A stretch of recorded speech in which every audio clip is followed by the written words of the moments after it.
আজকে আমি গাড়িতে আসতে আসতে আমার সহধর্মিনীর সাথে কথা বলছিলাম, শুনো বিতর্কিত যারা করতে চায় তাদের ব্যাপারটা অনেকটা এমন। সে বলল কেমন? আমি বললাম শোনো, তোমাকে দিয়ে এক্সাম্পল দিচ্ছি। আমাকে দিয়ে কেমন করে? শোনো, তুমি একটা প্রেস কনফারেন্স করেছিলে, মনে আছে?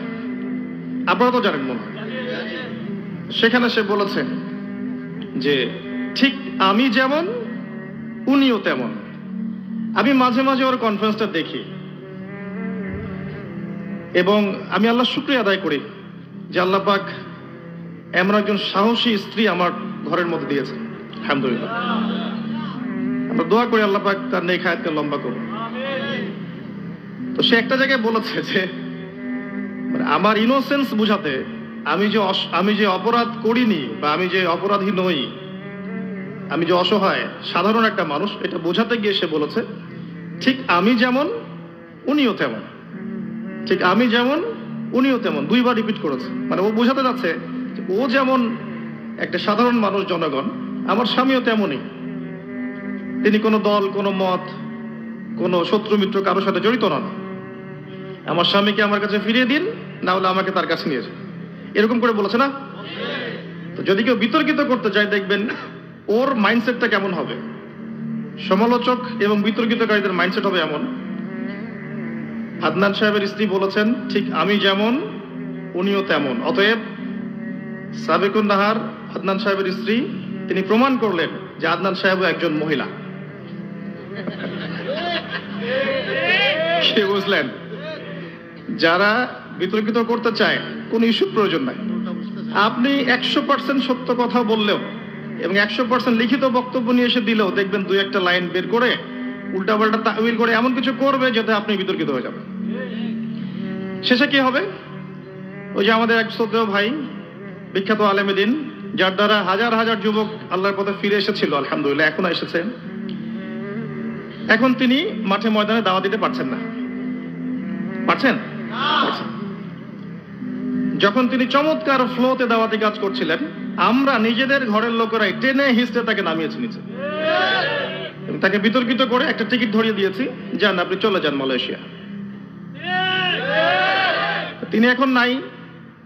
যারা সমালোচনা করেছিল, বিতর্কিত করেছিল, তারা কি উনার জায়গা নিতে পারবে? তার একার দ্বারা যে খেদমতটা হয়েছে, এটা সবার দ্বারা সেটা হবে?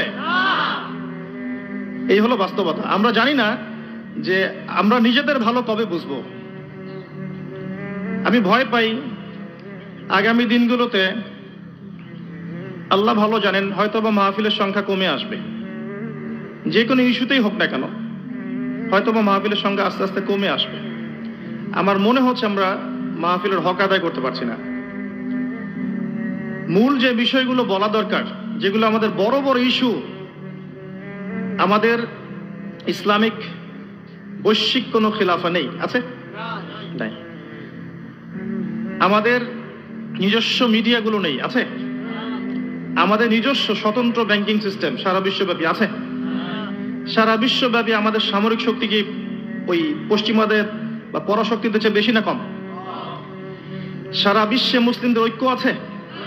সারা বিশ্বে মুসলিমদেরকে পাখির মতো গুলি করে হত্যা করা হয়েছে, কোন ইনিশিয়েটিভ আছে? মুসলিমদের ধর্মীয় বিভক্তি দূর করা গেছে? হাজার হাজার লক্ষ লক্ষ জেনারেল পড়ুয়া ছেলে দিনের পথে ফিরে আসতে চায়, কোনো প্ল্যাটফর্ম পাচ্ছে না, কোনো ইনিশিয়েটিভ আছে? বড় বড় ইস্যু যেগুলো আছে, এই বড় বড় ইস্যুগুলোকে বাদ দিয়ে আমরা, আমার মনে হয় যে ক্ষুদ্র ক্ষুদ্র ইস্যুগুলোকে নিয়ে বেশি সময় নষ্ট করেছি এবং আপোষে গীবত, তহমত, কথা কাটাকাটি, একে অপরের সমালোচনা, এগুলোতে আমরা যতটা সময় নষ্ট করেছি, এটা যদি আমরা আমাদের প্রকৃত শত্রুদের বিরুদ্ধে করতে পারতাম, আজকে মুসলিমরা সারা বিশ্বকে নেতৃত্ব দিত ইনশাআল্লাহ। আফসোসটা আমাদের উপরে। তো একটা প্রসঙ্গের কথা বলতে গিয়ে এদিকে আসলাম। অনলাইন সেক্টরটা এমন একটা সেক্টর যেখানে আপনি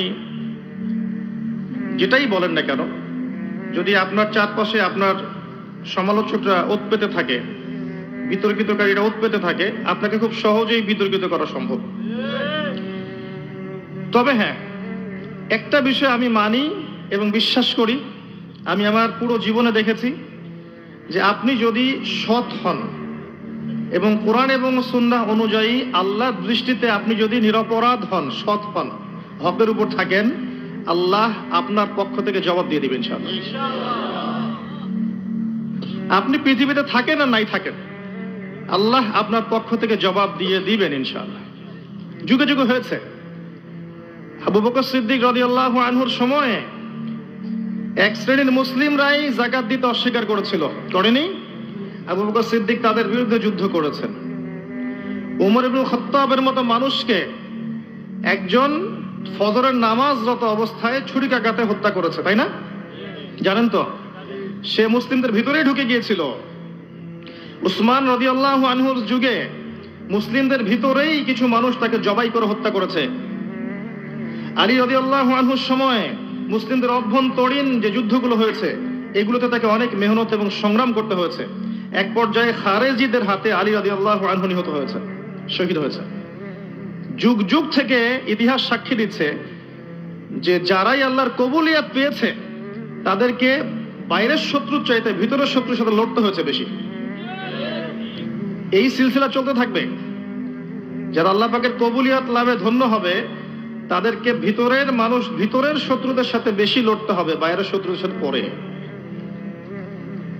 এখন আমাদের উম্মার অবস্থাটা এমন হয়ে গেছে যে আমরা আপোষে যত সময় একে অপরের গীবত, তহমত, সমালোচনা এগুলো করে নষ্ট করছি, এগুলো না করে যদি আমরা প্রকৃত শত্রুকে চিনতাম, তাদের বিরুদ্ধে আমরা ঐক্যবদ্ধ হতাম, বা আমরা যদি আমাদের এই সমাজটাকে, উম্মাহকে, দেশকে, রাষ্ট্রকে একসাথে নিয়ে বৈশ্বিক এই ফিতনার মোকাবেলা করতে পারতাম, তাহলে কতই না ভালো হতো।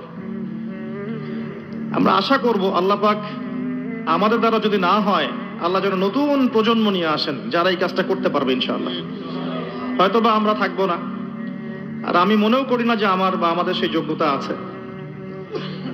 আল্লাহ পাক ইনশাআল্লাহ আগামীতে এমন প্রজন্ম নিয়ে আসবেন, তরুণদের, আমাদের পরবর্তী প্রজন্মদের, ইনশাআল্লাহ তারা যারা কথায় এবং কাজে এক হবে, যারা আল্লাহ নূর প্রাপ্ত হবে, যাদের কলবটা হবে পবিত্র, পরিশুদ্ধ, যারা আল্লাহর কোরআনের জ্ঞান অর্জন করবে, এর গভীরে চলে যাবে, কোরআন কেন্দ্রিক বিভিন্ন সাবজেক্টে তারা কনস্ট্রাকটিভ পড়াশোনা করবে, তারা জানা অনুযায়ী আমল করে দেখাবে, তারা হালাল খেয়ে দেখাবে, তারা আদর্শ পরিবার গড়ে দেখাবে, আল্লাহর দ্বীনের জন্য জান, মাল, সময়, শ্রম, ইজ্জত ব্যয় করে হলেও আল্লাহর জমিন, আল্লাহর দ্বীন কায়েম করেই ছাড়বে ইনশাআল্লাহ। হয়তো আমরা থাকবো না, হয়তো বা আল্লাহ ভালো জানেন। আল্লাহ কার দ্বারা খেদমত নিবেন, কাকে কবুল করবেন, আল্লাহ ভালো জানেন। আর এটা নিশ্চিত থাকেন, মনের মধ্যে সংকীর্ণতা এবং রোগ থাকলে আল্লাহর কবুলিয়ত পাওয়া যায় না। যারা আল্লাহর কবুলিয়ত প্রাপ্ত হয়েছে তারা মনের সংকীর্ণতা থেকে মুক্ত ছিল। প্রচুর জ্ঞান আছে আপনার, মনে করেন অনেক বড় বড় ডিগ্রি এবং সার্টিফিকেট আছে, মনের মধ্যে অহংকার আছে, অহংকার, এই সার্টিফিকেটের কোনো দাম নাই। যদি থাকতো তাহলে ইবলিসের দাম থাকতো। ইবলিস একটা সেজদা করেনি, আল্লাহ জিজ্ঞেস করেছিলেন কি জন্য করলে না। ইবলিস উল্টা যুক্তি দিয়েছে, খলাকতানি মিন নার ওয়া খলাকতাহু মিন তিন, আমাকে সৃষ্টি করেছেন আগুন দিয়ে, আদমকে সৃষ্টি করেছেন কি দিয়ে? মাটি দিয়ে, আমি কেন তাকে সেজদা করব? আবা ওয়াস্তাকবারা, সে অবাধ্য তো হলোই, এরপরে সে অহংকার করলো। ফাতাকুনা মিনাল কাফিরিন, সে কাফেরদের অন্তর্ভুক্ত হলো, তাই না? আয়াতটা, সে কাফেরদের অন্তর্ভুক্ত হলো। তো এখানে খেয়াল করে দেখেন, ইবলিসের মূল দোষটা কি ছিল? সেজদা না করা। এটা আল্লাহর অবাধ্য হওয়া। এরপর আল্লাহ পাক যখন বললেন কি জন্য সেজদা করলে না, সে উল্টা পাল্টা যুক্তি দিল যে সে মাটির তৈরি, আমি আগুনের তৈরি। এই যে অহংকার, অন্যকে তুচ্ছ করা, আন্ডারএস্টিমেট করে নিজেকে হাইলাইট করার চেষ্টা করা, এই অহংকার করার কারণে আল্লাহ পাক বললেন যাও জাহান্নামে যাবা, তুমি চিরস্থায়ী কাফের হয়ে গেলা, কিয়ামত পর্যন্ত লানত করে দিলাম তোমাকে। আদম আলাইহিস সালামকেও আল্লাহ পাক বলেছিলেন গাছের কাছে যেও না। আদম আলাইহিস সালামও কিন্তু ভুলবশত গাছের কাছে চলে গিয়েছেন, অবাধ্য হয়েছেন, কিন্তু তিনি তওবা করে আবার ফিরে এসেছেন, অহংকার করেন নাই। এই হলো আদম সন্তান আর ইবলিসের পার্থক্য। আর আমরা সে আদমের সন্তান, তাই আমাদের কি অহংকার মানায়? কুল্লুকুম মিন আদম ওয়া আদম মিন তুরাব।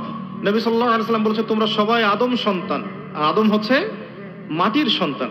তো মাটির মানুষের অহংকার মানায়? আমার যদি অনেক ডিগ্রি সার্টিফিকেট সবকিছু থাকে, এরপরেও মনের মধ্যে কিবর থাকে, রিয়া থাকে, অহংকার থাকে, লৌকিকতা থাকে, এই ডিগ্রি সার্টিফিকেটের আল্লাহর কাছে কোনো দাম নাই।